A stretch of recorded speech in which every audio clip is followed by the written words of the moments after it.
Go for beers. Go for the cheers. Go for the hit and the hits.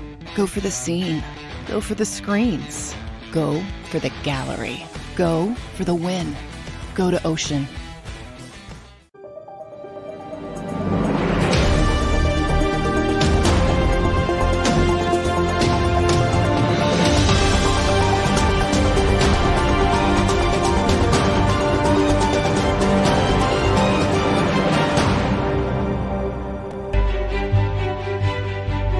Well, welcome into the program, everybody. It's a whole lot more fun when the Phillies actually win a ball game. That's some good times right there. Welcome in. My name is Marc Farzetta.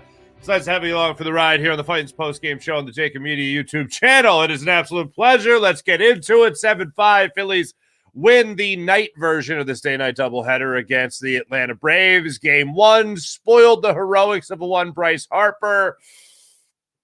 Game 2, Phillies came out swinging. 4 runs in that first inning. The big hit coming by way of a 2-run double courtesy of Edmundo Sosa with 2 outs in the inning to help get that Phillies rally really going. They had 2 runs across the plate, and they were just waiting for the big hit. We'll get into that a little bit more later. Michael Lorenzen went out there. Again, not his best stuff, but if he can just look like a 4th, 5th, more of a 4th or 5th pitcher in a rotation as opposed to like 6th or maybe a bullpen guy, well, then we're much better off. And tonight he looked more like a 4th or 5th pitcher in a rotation. He didn't look like that 6th guy. He certainly didn't look like that 7th guy, so I'll take it. And the fact that Matt Olson has just been hitting dingers all season long, I'm not going to give him a free pass, but I'm going to take it with a, oh yeah, I totally get that. I can see how you would give up a home run in that situation. So we'll talk about that. We'll also talk about what you got from this Phillies lineup in general today. The first game of the doubleheader, your 1 through 4 guys really coming up big for you. And then in this game tonight, it was a smattering. Trey Turner, 2 for 4. Edmundo Sosa, 2 for 4. Trey Turner, 2 for 4 with an RBI. Edmundo Sosa, 2 for 4 with 2 runs crossing the plate there. So that was great to see. Look, anytime you beat the Braves is obviously a great thing, especially when you beat the Braves in September, especially when you just dropped 2 of 3. For those that didn't see me over the weekend or those that didn't see me earlier today, I did talk about losing 2 of 3 to the Marlins. We unfortunately for the baseball people, we were all eagled up yesterday on JAKIB Media. So we tried to sneak in about 10, 15 minutes of reacting to the fact that the Phillies lost 2 of 3 to the Marlins. We're unable to do it. Literally, we just had everything set up. I was about to attend like 10, 15-minute reaction to it. And then I looked at it and I was like, oh, look at that. It literally was kickoff time. By the time we got everything set up, it was kickoff for the Eagles. So we had to bag it, unfortunately. But just let me just tell you where I'm at with the loss to the Marlins. Unacceptable. Absolutely 1 billion% unacceptable. So now here's what you got to do. You got to hope for a Hail Mary here against the Braves.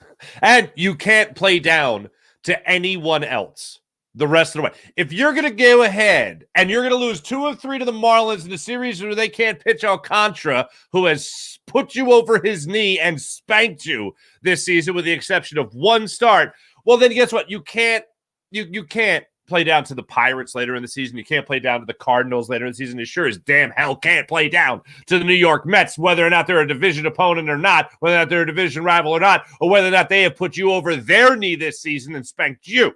So you got to be careful who you take your spankings from, okay? That's my only advice when it comes to the Philadelphia Phillies from here on out. You got to be careful who you take your spankings from. And if you want to give it a spanking, to give it to the Braves would be nice. So what I'd like to see, the Phillies throw up that Hail Mary and be able to, I don't know, maybe win the next 2 games of this series, actually win 3 games out of this 4-game series against Atlanta. That would be a nice thing. And then they'll give you a little bit of wiggle room down the stretch. Look, just to update you, right before we hit go on the show, I did take a look at the not just the standings, but also the Colorado Rockies and the Chicago Cubbies, and unfortunately right now they are tied in the 3rd inning in Colorado. So we're going to have to wait and see just how much of an impact this win for the Phillies is going to have on the rest of the standings in the NL wildcard race. All right, let's jump into this game. Well, first off, yes, unacceptable. We painted the picture. We all understand. We're all there. We're all enraged. We're all upset. Here's the deal. The Phillies won today. They lost earlier, and they won earlier. They won just now. I'm happy about that, but this is a situation now where I'm looking at the Phillies, and I am just frustrated. It's not a matter of getting one win against the Braves and being like, we're back, baby. We're smoking hot. We're back. The Phillies right now need to give us optimism that they're not only going to make the playoffs. Okay, right now, where the Phillies have been for the last month and a half of the season, it's not just about making the playoffs for the Phillies. Okay, it's not just about making the playoffs. It's about winning the wild card, the number one spot. It's about hosting in the number one spot in the wild card. Okay, it's about hosting playoff games, and then you know what it's about. On top of it all. It's not just, I don't even want even the Phillies maintain. If they just maintain and they play well, but not great, but they play well and they win that top spot and they host, that's great. But it's not just going to be about that. It's going to be about the confidence level going into the playoffs. So my asks, if I fish wishes across the baseball world for the Philadelphia Phillies, here are the wishes. All right. You make the playoffs. I think we can check that. Okay. After that, you take the number one wild card spot. Let's take the number one wild card spot. And then you know what? You're going to host a playoff game or two there, so that's good. And then the final thing, make me feel good about it. Not just the fact that you won it, that you won the top wild card spot, but also the fact that you're playing great. You want to be the team that essentially the Chicago Cubs have been for the last, since the All-Star break. Since the trade deadline in particular, where they're like, we're not trading Cody Bellinger. Why the hell would we trade Cody Bellinger? They're not going to do that. We're going to be a playoff team. And then here they are nipping at the heels of the Phillies. It's going to be tough to top a team like the Cubs that have been the hottest team in baseball, right? It's going to be tough to top them, especially since the trade deadline. It's going to be real tough to top. But can we at least get to a closer level? Can we at least get somewhere in that stratosphere where you feel like, oh, man, the Phillies haven't just been good for 3 months. They've been red hot for the last 3 weeks of the season. Let's see them carry that into the playoffs. Let's see them be the team that nobody wants to face. And look, if the Phillies do maintain, just maintain. They don't have to play at an astronomical rate going forward to think that all of a sudden this team's going to make it into the playoffs and just roll through everybody. I'm not even asking for that necessarily. That Phillies team, I'd love to see it. Sure. Be one of the hotter teams in baseball. Absolutely. Which they've been since June 2nd, and we've talked about that at length. But in the last month of the season, solidify that standing and be one of the teams that other teams fear. Oh, I don't want to face that team because they're red hot. Just like no one's really, especially the Phillies, no one's really going to want to face the Chicago Cubs. But as great as they were playing, as great as they've been playing, nobody wants to face that. Nobody wants that smoke. But at the same time, if the Phillies just maintain, and let's say they don't even get the top wild card spot, let's say the things do take a little bit of snag. Let's say that the Cubs just stay red hot and they end up taking over that top spot, and you occupy the second wild card spot. Teams still aren't going to want to face the Phillies.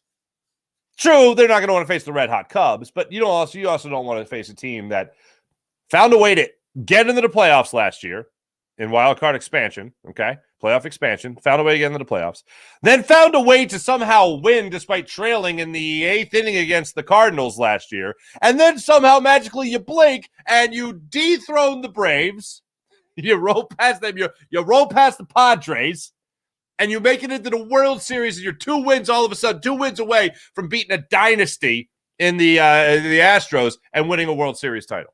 So, yeah, I'm going to go ahead and say it's a pretty safe bet as well. The teams, just generally speaking, aren't going to want to face the Phillies. I think that's a pretty safe bet. But why not make it even more complicated for them? Make some guys come here to Philadelphia. Make the Cubs come here to Philadelphia started out. Reward this fan base for solving the riddle that was Trey Turner. Reward them with maybe an extra playoff game or two. That's all. That's all, Matt. Is that too much? Now, how are they going to do it? They need more starts from Michael Lorenzen that were like this, as opposed to 6-7 runs in a start. That's something that they could certainly do without. Michael Lorenzen tonight, 5 innings, 4 runs, 5 hits, did give up 2 home runs, 96 pitches in those 5 innings of work. He struck out 3 and he walked 2. Not great. Not ace quality stuff by any means, but like I said, 4, 5, a little bit of a 6-man in the rotation there. I am fine and dandy with that. What is the great thing about the pitching performance tonight has nothing to do with the starting pitching. It has everything to do with the bullpen. After the bullpen struggled in game one, Jose Alvarado, especially in that ninth inning, did not do himself any favors. Andrew Bellotti, who ended up settling in nicely, did not start out very well at all in game one. So you needed a good showing from your bullpen in game two, and these are some of the bigger names, of course, you're going to be seeing when playoff time does come around.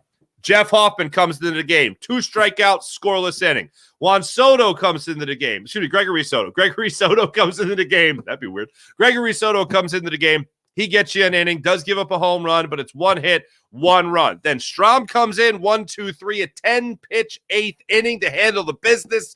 And then Craig Kimbrell comes in for his 23rd save of the season. He simply gives up a hit in 13 pitches for that save opportunity and notching his 23rd save of the year. All in all, it's 1 run, 2 hits. And the most important thing, no walks from your Phillies bullpen tonight in game 2 of this doubleheader. That's a phenomenal sign. A wonderful sign. A glorious sign for this Philadelphia Phillies team going into the playoffs. From an offensive standpoint, Kyle Schwarber gets another base hit. Like, this is all right, real quick, because I meant to look this up throughout the game. Kyle Schwarber, ladies and gentlemen, is now hitting 200. That's like anybody else hitting 400. That's what that feels like right now, okay? Kyle Schwarber hitting 200 on the season. That is anyone else hitting 402. That's it. Excuse me. Let me be more accurate for Ted Williams. 406, okay? That's what that feels like. So he's hitting 200 now. He gets another single today. Home run, boop, boop, boop, single. So I think he's had 4 singles, 3 singles in the last 4 games. I think that's an all-time record. I think that's an all-time record for Kyle Schwarber, at least in recent memory. So that's good. Gets another hit tonight. Nice to see that for Kyle Schwarber. Ends up scoring a run. Trey Turner, as I mentioned, 2 for 4 with a run scored and an RBI. Bryce Harper, 0 for 3 with a walk, struck out twice. He was in the DH role tonight. JAKIB was your first baseman. And then, and I think anyone would assume, you did not have JT Realmuto in game 1, so you're going to have him in game 2. Garrett Stubbs played in game 2. JT Realmuto played catcher, or was behind the plate in game 2 tonight. He got a sac fly RBI in the first inning as part of that 4-run first inning. Bryson Stott, another 0 for him. His average down to 287 with a 335 on base percentage. He did score a run today, though. I believe that was also part of that first inning. And then Nick Castellanos. No, it wasn't part of that first inning.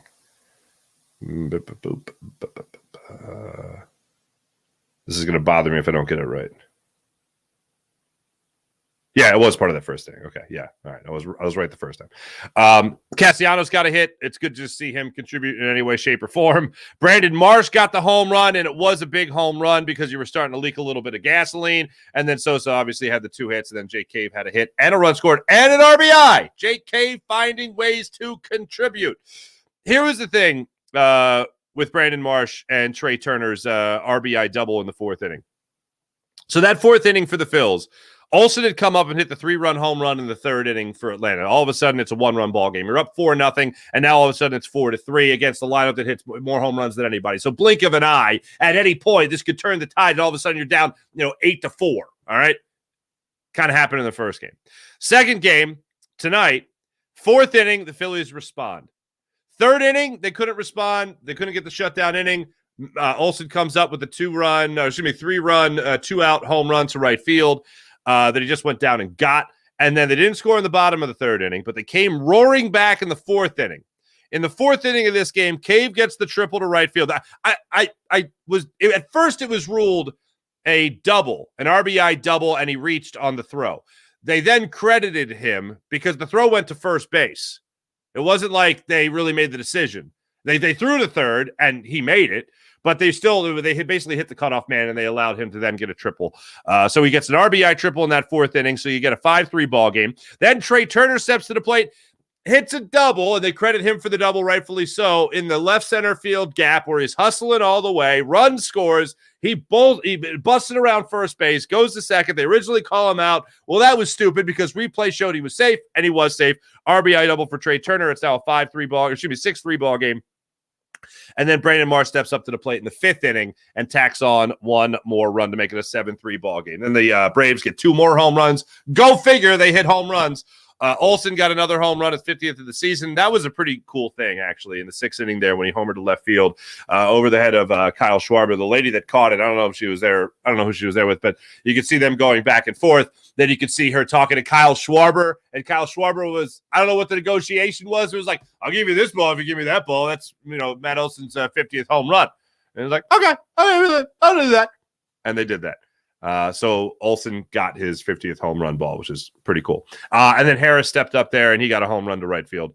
And that was off of Soto. So that one was a little uncomfortable. That made it a 5-7 or 7-5 ball game, and the Phillies were able to slam the door after that. All in all, I just need wins. I think we all just need to see the Phillies stack wins. That's what we need to see. That's what we long for. And the Phillies, look, all you can look at it is one in a row, and you hope the next win streak is right around the corner. Phillies got 2 6:40 start times left in this series, so hopefully they continue to handle the business. Just going through the notes of the game here tonight, I wanted to highlight a couple of more instances from your Phillies bullpen tonight. 8th inning. Okay, 8th inning. Strom comes out there, gets Olsen to fly out or pop out to Edmundo Sosa there at third. Then he strikes out Murphy on 3 pitches. He just went after Murphy with 3 pitches. And then Williams goes up there and lines out to left field. To right field to end it. And end the inning in the 8th inning. It was a 10-pitch inning for Matt Strom. So he just had everything working for himself. Soto, with the exception of the home run to Harris, which was an 0-2 fastball, I think it was.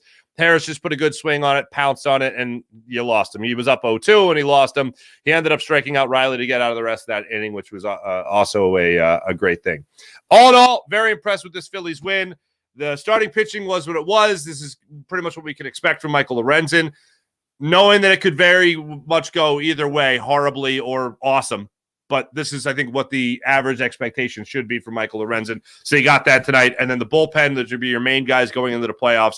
They handled their business tonight. And the lineup obviously got you 7 runs. 7 runs tonight, 8 runs in game 1. Offense is fine. It's a matter of consistent pitching.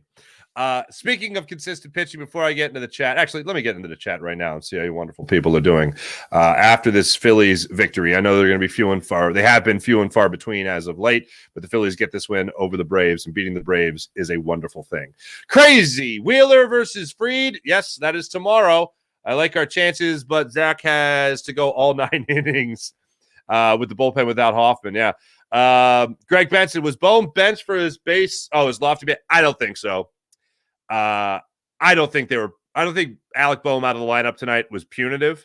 In case you didn't see it, let me make sure I get the right inning. 5th inning, Phillies are down 5-2. Kyle Schwarber gets a 1-out single, then Bryce Harper gets a 2-out single. Alec Boehm steps up, gets an RBI single. It's his 3rd RBI of the night. It's a 5-3 ball game at this point. Then Stott goes up there with an RBI single. Acuna lost it in the sun, it looked like. Boehm is on first base. Stott hits it up in the air. Boehm not busting it off first base.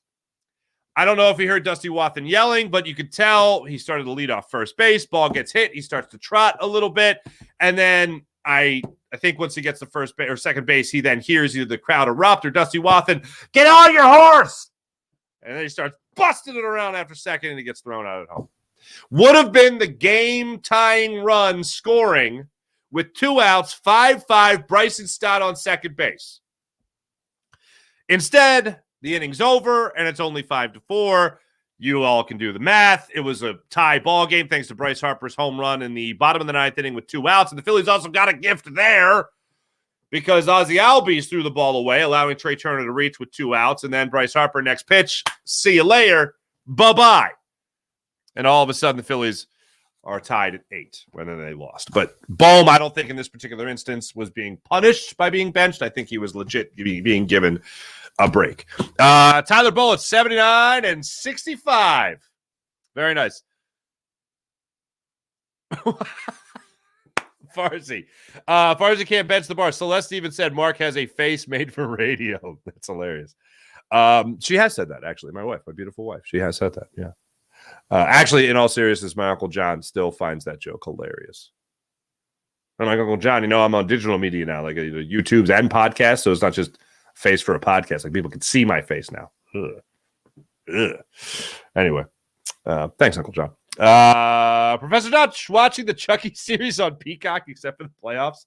The Fightins seem to win more when I don't watch. Professor Dutch, thank you. You're doing the Lord's work. Farzy game tomorrow. The Fightins are done. Farzy, it's time to watch the Eagles. I'm surprised they put you on the JAKIB pregame show. Why do I started with JAKIB doing the Eagles coverage. It wasn't until this year where they said to me, hey, do you like baseball? Do you like baseball? Love baseball. Love baseball. But yeah, I'm doing pre, halftime, and postgame this year. At least 2 segments postgame. Wait till they get a load of me. Anyway, they will lose at Wrigley. Thank you.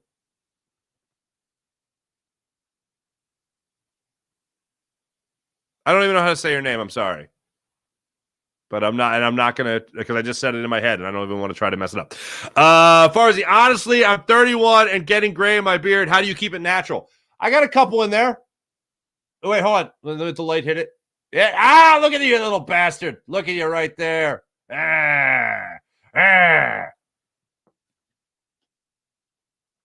What the? What? Farzy, what's happening? How you doing? Phillies will lose at Wrigley. Winning 1-3 versus the Fish isn't gonna hold the top spot. Most likely. Marlins are getting blown up by the Brewers. Yeah, while I have you. All right, bottom of the 4th inning in Colorado. The Rockies have a runner on second with 2 outs. Bottom of the 4th inning, it's still a 1-1 ball game. Mets are up 3-2 on the Diamondbacks. Brewers 12-0 over the Marlins. Holy Stromboli. That's what we're looking at right now, folks. Guardians and Giants scoreless in San Francisco. Orioles spanking the Cardinals. There's a lot of spanking going on in this post-game show. You know what I'm saying? Anyway, thanks everybody. Just I have never donated to a presidential campaign. Marlins are getting blown up, but thank you. Just Biden now.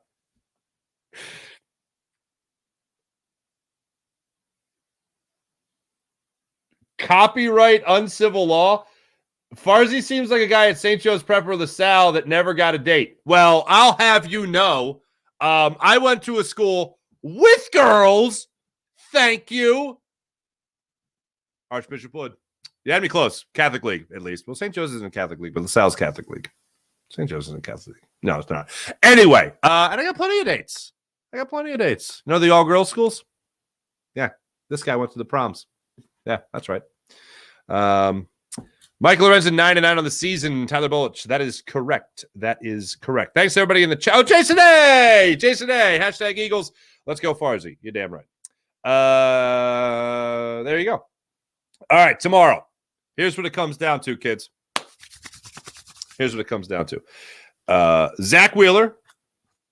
When I say this is what it comes down to, I mean in terms of me feeling good about the Phillies actually having a chance. Zach Wheeler gets to start tomorrow. Max Fried gets to start. The lefty, of course, for the Atlanta Braves. He is 7-1 with a 2.70 ERA. Gah. Zach Wheeler, 11-6 with a 3.49 ERA on the season. By the way, in case you didn't know, this one of the worst stats in baseball, but it's, I guess, relevant to point out, especially when you haven't exactly had a lot of guys step up to the plate here in this regard. Oh, no pun intended. Zach Wheeler is actually having himself a season in terms of quality starts. I told you guys after his last start that Zach Wheeler was leading the Phillies with 6 scoreless innings. He has the most starts going 6 innings, not allowing a run on the Phillies roster. Now, it's been kind of up and down throughout the season with just about everybody. But when it comes to Zach Wheeler, he has been the closest thing to a good kind of consistency for this team. And I think that kind of goes without saying. I think most Phillies fans realize that. But did you know he is 4th in Major League Baseball right now behind Garrett Cole, Logan Webb, Justin Steele of the Cubs with 19 quality starts? Garrett Cole is 22. Logan Webb is 21. Justin Steele is 20. Zach Wheeler, Pablo Lopez have 19 quality starts in the season. The next Philly on this list after 19 is Aaron Nola with 13. Aaron Nola has 13 quality starts this year. It feels like he's got zero and all, other than his no-hitter and the 2 starts recently where he had 7 innings, not allowing more than 2 runs. And then Taijuan Walker, I was shocked at this as well with how many wins as he has. Michael Lorenzen has 11 quality starts. Ranger Suarez has 10. Taijuan Walker has 10. Taijuan Walker has 10. He's got 15 wins on the damn season. Good Lord. So anyway, yeah, Max Fried starts for the Braves tomorrow. 6:40 start time, another night game. It'll be his first time facing the Phillies this season. This has been the Fightins Postgame show, brought to you by the wonderful people at Colony Pools and Power Washing. Let Colony pressure wash your house and take the pressure off you. Let the experts get rid of that ugly green algae and mold off your roof, off your siding, and off your deck. They service Delaware, Delco, and Chester counties. Call them now, 302-762-2250. That's 302-762-2250. Crazy. Hoffman is simply a G unit. Sure. Thanks for watching, everybody. Alex Schmidt produced the program. Did a wonderful job. Be back with you guys tomorrow for the Farzy Show at 6 a.m. right here on the JAKIB Media YouTube channel as well as the Farzy YouTube channel. We'll be going through the press conference today, with that Nick Sirianni fellow. We'll be talking about his press conference and some injuries that hit the Eagles. Now I'm even getting confused. A new linebacker to join the nest. We'll go through all that and more on the Farzy Show tomorrow morning at 6 a.m. See you guys then. Bye.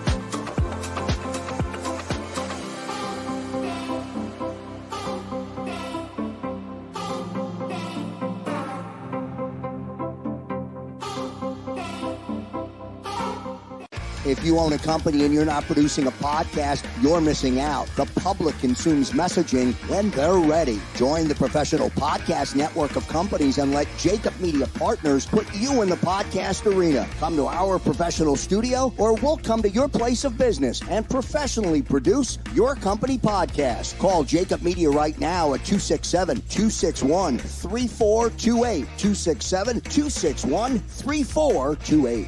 Heading down the shore, have a ball once more. Here, imaginations run wild and time stands still. Because here, you can find the best of the Jersey Shore, all on one 5-mile island. So leave the old you behind and get lost in the woods. Wild, wild, wild wood days.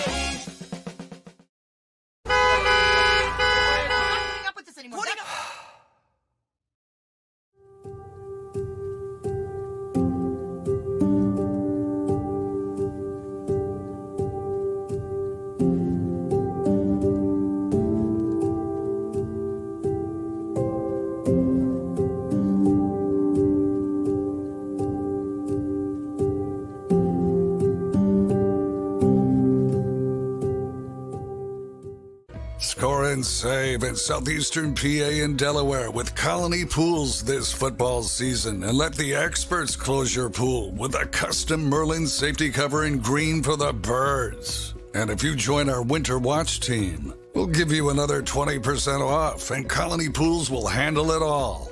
Keep your tiles on your pool, not in your pool. Fly with Colony right now, birds fans. Visit flywithcolony.com.